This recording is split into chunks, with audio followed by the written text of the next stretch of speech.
रामपुर गांव में हीरा नाम का एक गरीब किसान रहा करता था। कई दिनों से उसकी फसल अच्छी नहीं हो रही थी। उसके घर में खाने तक को कुछ नहीं था। उसकी एक बकरी थी जिसका नाम प्यारी था। हीरा को अपनी बकरी प्यारी से बहुत लगाव था। कई दिनों से हीरा के खेत में फसल न होने के कारण हीरा के घर में अब एक भी अनाज का दाना नहीं था। देखिए जी, आज कई दिन हो गए हैं लेकिन घर में कुछ भी खाने को नहीं है। अगर ऐसे ही चलता रहा तो हम भूखे मर जाएंगे। कई दिन हो गए हैं और पेट में एक भी अन्न का दाना नहीं गया है। हाँ, ये देखिए आ गई आपकी प्यारी। इसकी भूख का तो ख्याल तुम्हें रहता है ना, इसलिए रोज ले जाते हो इसे जंगल। ये तो घास फूस खाकर अपना गुजारा कर सकती है, लेकिन मैं तो घास फूस नहीं खा सकती ना। न जाने वो दिन कब आएगा जब तुम 2 वक्त की रोटी मुझे दे सकोगे। अब मुझसे और नहीं सहा, ज्यादा बताई देती हूँ। हाँ, अरे भाग्यवान, तुम तो जानती ही हो मेरी मेहनत में तो कोई कमी नहीं है। अपने खेत में जो भी फसल बोता हूँ वो होती ही नहीं है। अब तुम ही बताओ मैं क्या करूँ। लेकिन तुम चिंता मत करो भाग्यवान, जल्दी ही कोई ना कोई रास्ता निकल आएगा। हाँ, अगर जल्दी से तुमने कुछ नहीं किया तो मैं ही तुम्हारी टूटी झोपड़ी छोड़कर चली जाऊंगी। हाँ, बता देती हूँ तुम्हें। अगली सुबह हीरा अपने खेत में चला जाता है और उसकी बकरी उसकी झोपड़ी में ही बंधी होती है और काफी चिल्ला रही होती है। अरे क्या हुआ? क्यों आज सुबह सुबह इतना चिल्ला रही है? मैं कहती हूँ चुप हो जाओ। अच्छा, तो तू ऐसे नहीं मानेगी। आज तो मैं तुझे अच्छा सबक सिखाऊंगी। आज तुझे बेचकर कुछ पैसे ही मेरे हाथ आ जाएंगे। कुछ दिनों से कुछ अच्छा भोजन नहीं खाया मैंने। तू किस काम आएगी मेरे? जिसके बाद हीरा की पत्नी बकरी प्यारी को एक चरवाहे के पास बेच देती है और बदले में कुछ पैसे लेकर खुश हो जाती है। शाम को हीरा जब खेत से वापस आता है और देखता है कि उसकी प्यारी बकरी झोपड़ी में नहीं है तो वो दुखी हो जाता है। तभी हीरा देखता है कि उसकी पत्नी बैठकर खूब सारी मजेदार जलेबियां और समोसे खा रही होती है। अरे वाह वाह, बहुत ही स्वादिष्ट। वाह वाह वाह, बहुत ही मजेदार है। आज तो मजा ही आ गया। वाह वाह वाह। अरे भाग्यवान, आज इतनी सारी जलेबियां और समोसे कहाँ से आए? और मेरी प्यारी कहीं नजर नहीं आ रही है। आखिर कहाँ है प्यारी? अरे ये जलेबियां और समोसे पास वाली बिमला देकर गई है। हाँ, बड़े मजेदार हैं। हाँ, और भला मुझे क्या पता तुम्हारी प्यारी का गई होगी जंगल में कुछ चरने। अब भला यहाँ तो उसे कुछ मिलता नहीं है। जाओ जाओ, जाकर ढूंढो अपनी प्यारी को। अरे प्यारी तो कभी जंगल में अकेली जाती ही नहीं है, हमेशा मेरे साथ ही जाती है। फिर भला उसे आज क्या हुआ? जाकर देखता हूँ उसे। जाओ जाओ, ढूंढो अपनी प्यारी को। उसे बेचकर तो ही तो मुझे आज जलेबियां और समोसे खाने को मिले हैं। हाँ। न जाने मेरी प्यारी कहाँ चली गई है। मेरी प्यारी ठीक तो है? न जाने इस जंगल में कोई जानवर उसे खा तो नहीं गया। अरे प्यारी कहाँ चली गई तू? तभी थोड़ी देर बाद हीरा को उसकी प्यारी बकरी नजर आती है। वह कुछ देर हीरा को देखती है और फिर भागने लगती है। हीरा भी उसे देखकर उसके पीछे भागने लगता है। अरे प्यारी रुक तो सही, आज ये क्या हुआ है तुझे? मैं कहता हूँ रुक जा। अरे प्यारी क्या हुआ है? अरे रुक जा प्यारी, रुक जा। लेकिन उसकी बकरी नहीं रुकती और वह जंगल की ओर भागने लगती है। भागते भागते वह एक सुंदर से पेड़ के पास आकर रुक जाती है। अरे तू भी ना प्यारी, मुझे तो तूने आज डरा ही दिया था। ऐसे अकेले इस जंगल में क्यों चली आई थी? कब से यहाँ ढूंढ रहा हूँ और तू मुझे यहाँ क्यों लेकर आई है प्यारी? तभी हीरा को एक बूढ़ी अम्मा की रोने की आवाज सुनाई देती है। हीरा थोड़ा हैरान हो जाता है और आगे चलकर देखता है कि एक बुढ़िया जिसके बहुत ही लंबे लंबे घने काले चमकदार बाल होते हैं, उसी सुंदर से पेड़ के पीछे बैठकर रो रही होती है। अरे अम्मा, क्यों रो रही हो तुम? सब ठीक तो है ना? अरे क्या बताऊं बेटा, मैं बहुत ही अभागी हूँ। इसी जंगल में कई वर्षों से अपनी छोटी सी झोपड़ी बनाकर रहती थी, लेकिन कल रात एक ऐसी भयानक आंधी आई जिसमें मेरी झोपड़ी तहस नहस हो गई बेटा। मुझ दुखियारी का इस दुनिया में कोई नहीं है। अब मैं कहाँ जाऊंगी बेटा?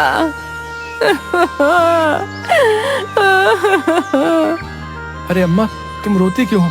तुम दुखी मत हो अम्मा, तुम मेरे साथ मेरे घर चलो। मैं बहुत गरीब हूँ, न जाने तुम्हें शायद 2 वक्त की रोटी भी बहुत मुश्किल से मिल पाएगी। अरे वाह बेटा, तू कितना नेक दिल इंसान है। आज से तू ही मेरा बेटा है। मैं बहुत बूढ़ी हो चुकी हूँ। तेरे घर जो मुझे भोजन मिलेगा मैं उसमें ही संतुष्ट हो जाऊंगी। बेटा, मुझे अपने साथ अपने घर ले चल। अच्छा तो ठीक है माँ, तुम मेरे घर में मेरी माँ बनकर ही रहना, मुझे बहुत खुशी होगी। तभी उसकी पत्नी हीरा के साथ बूढ़ी अम्मा को देखकर वो बहुत गुस्सा हो जाती है। अरे अरे अरे, आज ही किसे ले आए तुम? क्या देखते नहीं हो? आखिर मैं कहती हूँ कौन है ये बुढ़िया और तुम्हारे साथ क्या कर रही है? अरे भगवान, आज से ये अम्मा मेरी माँ है और हमारे साथ ही रहेंगी। जैसी भी रूखी सूखी रोटी हम खाते हैं माँ भी वही खा लेगी। इनका इस दुनिया में कोई नहीं है, इसलिए मैं इन्हें जंगल से अपने साथ ले आया। अरे वाह वाह, ये भी कोई बात हुई भला? क्या जानते नहीं हम दोनों का ही गुजारा कितनी मुश्किल से हो पाता है, और एक और मुसीबत लेकर आ गए। अच्छा भाग्यवान, अब गुस्सा मत करो। आज से यही मेरी माँ है, इनका इस दुनिया में और कोई नहीं। जाओ, रसोई में जो भी खाने को हो वो अम्मा के लिए ले आओ। खुद एक वक्त की रोटी नहीं खा पाते, ऊपर से ले आई इस अम्मा को यहाँ। अरे घर में तो कुछ नहीं है सिवाय कुछ चावल के दानों के। भला उनसे इस अम्मा का पेट थोड़े ही भरेगा। तुम भी न जाने किसे ले आए, खुद एक वक्त की रोटी नहीं खा पाते हैं, ऊपर से ले आए इस अम्मा को यहाँ। अरे बेटिया, मैं उन थोड़े से चावल के दानों से ही अपनी भूख मिटा लूंगी। तुम दुखी मत हो, मुझे बस वही चावल के दाने लाकर दे दो। अच्छा ठीक है, लाकर देती हूँ तुम्हारे लिए चावल के दाने। मैं भी तो देखूं भला, बहुत ही कम मात्रा में चावल के दानों से तुम अपनी भूख कैसे शांत करोगी। तभी हीरा की पत्नी अंदर रसोई में जाती है और एक पतीले में जिसमें बहुत ही कम चावल के दाने होते हैं, अचानक से चावल के दानों से भर जाता है, जिसे देखकर वह हैरान रह जाती है। अरे अरे, ये कैसे हुआ? ये तो एक चमत्कार है। हाँ, इतने सारे चावल के दाने। अरे वाह वाह, मेरी तो कुछ समझ में नहीं आ रहा। तभी वहाँ पर हीरा आ जाता है और ये सब देखकर हैरान हो जाता है। अरे भाग्यवान, ये कैसे हुआ? इतने सारे चावल के दाने। हाँ, मेरी तो कुछ समझ में नहीं आ रहा, ये कैसे हुआ आखिर। जिसके बाद हीरा की पत्नी बूढ़ी अम्मा को खूब सारे चावल एक थाली में दे देती है। जिसके बाद अम्मा वह चावल बड़े चाव से बैठकर खाती है। तभी हीरा की पत्नी बूढ़ी अम्मा के लंबे लंबे बाल बड़े ध्यान से देखती है, जो काफी चमक रहे होते हैं। अरे वाह, इस बुढ़िया के बाल तो कितने लंबे और चमकदार हैं। वाह वाह, इतने सुंदर बाल। इस जैसे बाल तो पूरे गांव में किसी के नहीं है। हाँ। अरे वाह वाह, ये तो सच में बहुत स्वादिष्ट भोजन है। वाकई हीरा बेटा, मेरी आत्मा को शांति मिल गई। वाह वाह, बहुत ही मजेदार। आज तो न जाने कैसे ये चमत्कार हुआ और इन चावलों से हमारा पेट भर गया। लेकिन कल क्या होगा? कल कैसे हमारी भूख मिटेगी? तभी बूढ़ी अम्मा अपनी पलकी झपकाती हुई मुस्कुराती हैं। थोड़ी देर बाद जब हीरा और उसकी पत्नी सो रहे होते हैं, तभी बूढ़ी अम्मा रसोई में जाती हैं और हीरा की पत्नी भी चुपके से उठकर बूढ़ी अम्मा के पीछे पीछे जाती है।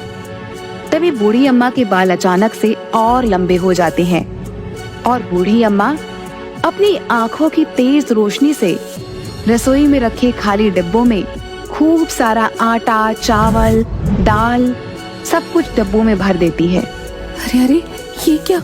ये चालाक बुढ़िया तो कोई साधारण बुढ़िया नहीं है, ये तो जादुई है। इसके बाल अचानक से इतने घने कैसे हो गए? कहीं ये जादुई चुड़ैल तो नहीं जिसके बाल लंबे होते हैं? हाय, न जाने ये मेरी झोपड़ी में किस इरादे से आई है, पता तो लगाना ही पड़ेगा। हाँ। तभी थोड़ी देर बाद बहुत तेज बारिश होने लगती है, जिसकी वजह से हीरा की झोपड़ी से पानी टपकने लगता है। हीरा और उसकी पत्नी ये देखकर घबरा जाते हैं। अरे अरे, ये क्या? इस बारिश को भी अभी आना था। अब हम क्या करेंगे? हमारी टूटी झोपड़ी में से बरसात का पानी टपक रहा है। हाय हाय, अब हम क्या करेंगे जी? मेरी तो कुछ समझ नहीं आ रहा। क्या करेंगे? इस बरसात के टपकते पानी में ही हमें रात बितानी होगी। इस बरसात को भी अभी आना था। हाय हाय। अगली सुबह हीरा जब उठता है तो ये देखकर हैरान हो जाता है कि उसकी टूटी झोपड़ी के सामने बहुत सारी ईंटें लगी हुई हैं। अरे भाग्यवान, जल्दी आओ, ये देखो हमारी झोपड़ी के सामने आखिर इतनी सारी ईंटें आई कहाँ से? मुझे तो कुछ समझ में नहीं आ रहा है। अरे अरे, मुझे तो लगता है ये भगवान का चमत्कार है। उन्होंने हमारी सुन ली जी। इन ईंटों से तुम अपनी टूटी फूटी झोपड़ी को एक पक्के घर में बदल दो। हाँ बस, और मुझसे रहा नहीं जाता इस टूटी झोपड़ी में। अरे हाँ हीरा बेटा, लगता है ये भगवान की ही मर्जी है। तू इन ईंटों से अपनी टूटी झोपड़ी को पक्का कर ले। जिसके बाद हीरा खुशी से सिर हिलाता हुआ उन ईंटों से अपना घर बनाने लगता है और देखते ही देखते बहुत सुंदर सा घर बन जाता है। अरे वाह वाह, हमारा कितना सुंदर घर बनकर तैयार हो गया जी। देखिए तो, ये देखने में कितना सुंदर लग रहा है। अरे वाह वाह। हाँ भाग्यवान, तुम बिल्कुल सही बोल रही हो। हमारा घर देखो तो सही, कितना सुंदर है। हाँ बेटा, देख रही हूँ। हीरा बेटा, तेरा घर तो बहुत सुंदर है। वाह वाह, सब ऊपर वाले की मर्जी है बेटा। उसके खेल निराले हैं बेटा। जिसके बाद बूढ़ी अम्मा हंसने लगती हैं। मुझे तो लगता है ये जादू भी इस जादुई चुड़ैल बुढ़िया का ही है। अब मुझे जल्दी कुछ करना होगा। हाँ, कहीं ऐसा ना हो कि हम दोनों को खा जाए। नहीं नहीं, मुझे जल्दी ही इस जादुई चुड़ैल का पता लगाना ही होगा। आधी रात को जब बूढ़ी अम्मा सो रही होती है, तभी चुपके से हीरा की पत्नी अपने हाथ में एक बड़ी सी कैंची लेकर सोती हुई बूढ़ी अम्मा के पास जाती है। अब आएगा मजा। अब देखती हूँ इस जादुई चुड़ैल के लंबे घने बालों में कोई जादू है। मैं इसके ये बाल ही काट दूंगी। हाँ फिर देखती हूँ कैसे दिखाती है अपना जादू। और उस बूढ़ी अम्मा की सारी बाल काट देती है। जिसके बाद हीरा की पत्नी वहाँ से चली जाती है और तभी बूढ़ी अम्मा की आँख खुलती है और वो शीशे में अपने बाल को देखकर जोर जोर से हंसने लगती है। अरे ये पगली भी ना बहुत ही नासमझ है। अभी जानती नहीं है मुझे। मैं कोई साधारण बुढ़िया नहीं हूँ। तभी बुढ़िया की जादुई शक्ति से उसके बाल फिर से लंबे हो जाते हैं। अगली सुबह जब हीरा की पत्नी बूढ़ी अम्मा को छुप कर देखती है तो हैरान रह जाती है। अरे अरे अरे, ये क्या? इस जादुई चुड़ैल बुढ़िया के बाल फिर से आ गए। हाय, ये क्या हो रहा है? मेरी तो कुछ समझ नहीं आ रहा। ये तो कोई बड़ी मायावी चुड़ैल लगती है। इसका तो मुझे पता ही लगाना पड़ेगा।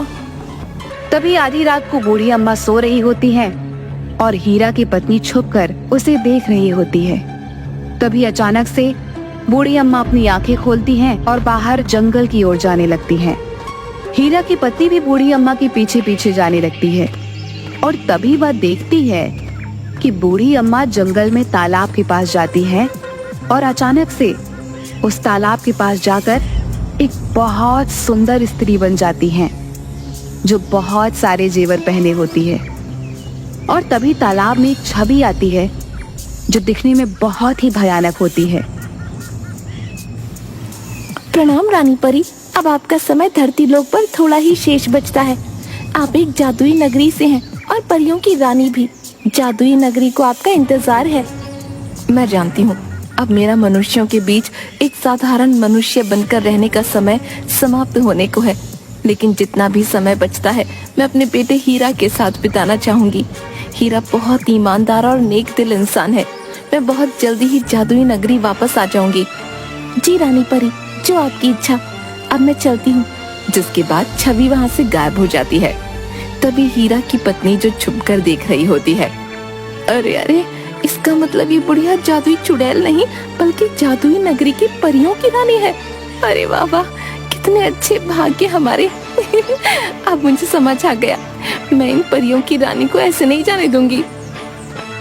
थोड़ी देर बाद हीरा की पत्नी अपने घर आती है और हीरा को सारी बात बताती है।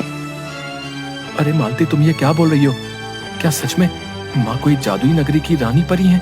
मुझे तो यकीन ही नहीं हो रहा है। अरे हाँ हाँ, बिल्कुल सच बोल रही हूँ। मैंने सब अपनी आंखों से देखा है। वो परियों की रानी परी है। हाँ, देखो अम्मा, अब मुझे पता चल गया है, तुम कोई साधारण अम्मा नहीं हो, बल्कि एक जादुई नगरी की रानी परी हो। बूढ़ी अम्मा हैरान हो जाती है। इतना सुनते ही बूढ़ी अम्मा फिर से वही सुंदर रानी परी का रूप धारण कर लेती है। हीरा यह सुनकर बहुत हैरान होता है। अरे माँ, मुझे तो यकीन नहीं हो रहा है, ये मैं क्या देख रहा हूँ? तुमने अचानक से अपना रूप कैसे बदल लिया? ये सच है हीरा बेटा, मैं जादुई नगरी से परियों की रानी परी हूँ, जो इस धरती पर कुछ दिन मनुष्यों के बीच रहने आई थी और एक ऐसी जगह ढूंढ रही थी जहाँ पर मैं कुछ दिन रह पाऊँ।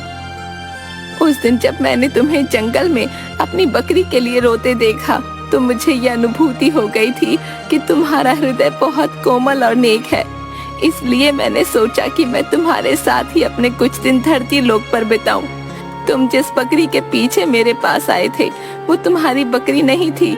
तुम्हारी पत्नी ने तो तुम्हारी बकरी को एक चरवाहे को बेच दिया था। जिस प्यारी से तुम उस दिन जंगल में मिले और अपने साथ लाए, वो मेरी माया थी। मैं तुम्हें दुखी नहीं देखना चाहती थी बेटा। तुम एक नेक दिल इंसान हो, जिसके साथ मैं कुछ दिन इस धरती लोक पर रह सकती थी। इसलिए ही मैंने अपना भेष एक बुढ़िया के रूप में बदल लिया और यहाँ तुम्हारे साथ तुम्हारे घर चली आई। हीरा यह सुनकर बहुत हैरान होता है। रानी परी, धन्य भाग है मेरे, जो आप मेरे साथ मेरी माँ बनकर रहने आई। आपको अपनी माँ के रूप में पाकर मुझे बहुत खुशी हुई, रानी परी। देखो रानी परी, तुम तो जानती ही हो, तुमने इतने दिन हमारे साथ बिताए हैं, तो मैं तुमसे कुछ मांगना चाहती हूँ। तुम जादुई नगरी से हो, मेरे पति ने तुम्हें अपनी माँ समझा है, इसलिए तुम्हें मेरी इच्छा पूरी करनी होगी। हाँ, आखिर क्या इच्छा है तुम्हारी? मैं अवश्य ही पूरा करूँगी, बताओ मुझे। तभी हीरा की पत्नी काफी सोच में पड़ जाती है और 2 मिट्टी के घड़े लेकर आती है। ये रहे मिट्टी के घड़े, तुम इन दोनों घड़ों को धन और सोने चांदी से भर दो। मैं बहुत अमीर हो जाऊंगी। हाँ, इतना धन पाकर तो हमारी सारी समस्या दूर हो जाएगी। हाँ। अच्छा ठीक है, अगर तुम्हारी यही इच्छा है तो मैं जरूर तुम्हारी ये इच्छा पूरी करूंगी बेटी। लेकिन इन दोनों मिट्टी के घड़ों में से तुम्हें सिर्फ पहले घड़े को ही छूना है, क्योंकि उसी में तुम्हारे लिए इतना धन और सोना चांदी होगा जो तुम्हारे जीवन के लिए पर्याप्त होगा। दूसरा मिट्टी का घड़ा लालच का घड़ा है। इस घड़े को तुम हाथ मत लगाना, वरना अच्छा नहीं होगा बेटी। और तभी देखते ही देखते दोनों मिट्टी के घड़ों में सोने चांदी भर जाते हैं। हीरा की पत्नी यह देखकर बहुत खुश हो जाती है। अरे वाह, इतना सारा सोना चांदी। वाह वाह, अब तो मैं बहुत अधिक धनवान हो जाऊंगी। अच्छा हीरा बेटा, अब मेरे यहाँ से जाने का वक्त हो गया है। तुम्हारे साथ कुछ दिन बिताकर मुझे आनंद मिला, लेकिन मालती बेटी, तुम ध्यान रखना, जो भी मैंने तुमसे कहा है, इन दोनों घड़ों में से केवल पहला घड़ा ही छूना, वरना परिणाम अच्छा नहीं होगा। जिसके बाद वो रानी परी वहाँ से गायब हो जाती है। अरे वाह वाह, कितना सारा धन! अब जरा इस धन से भरे घड़ों को छू कर तो देखो। वाह वाह वाह, कितना सारा धन! अब तो मैं पूरे गांव में सबसे अधिक धनी हो जाऊंगी। और पहला घड़ा उठाती है और बहुत खुश हो जाती है। लेकिन फिर हीरा की पत्नी की नजर दूसरे घड़े पर पड़ती है, जो सोने और चांदी से चमक रहा होता है। अरे वाह वाह, ये धन का दूसरा घड़ा तो बहुत चमक रहा है। अरे वाह, अगर इस मटके का धन भी मेरा हो जाए तो कितना अच्छा होगा, मैं और धनी हो जाऊंगी। नहीं नहीं मालती, ये तुम क्या कर रही हो? तुम्हें याद नहीं रानी परी ने क्या कहा था? दूसरा घड़ा लालच का घड़ा है, तुम्हारे हाथ लगाने से इसका परिणाम अच्छा नहीं होगा। ऐसा मत करो मालती। अरे तुम चुप करो, क्या देखते नहीं हो कितना सारा सोना चांदी है इस दूसरे घड़े में भी? अगर ये भी मेरा हो जाए तो मैं सबसे अधिक धनवान हो जाऊंगी। जिसके बाद हीरा की पत्नी जैसे ही वह घड़ा उठाती है, अचानक से सारा सोना चांदी काले रंग के कीड़ों में बदल जाता है। अरे अरे, ये क्या हो गया? हाय हाय हाय, सही कहा था रानी परी ने मुझे, लालच के घड़े को हाथ नहीं लगाना चाहिए था। हाय हाय, मेरे अधिक धन पाने के लालच के कारण ही ये सब हुआ। ये तुमने क्या किया मालती? रानी परी ने कहा था दूसरा घड़ा मत छूना, लेकिन तुम्हें तो सबसे धनवान होना था। देखा तुम्हारे लालच ने क्या कर दिया।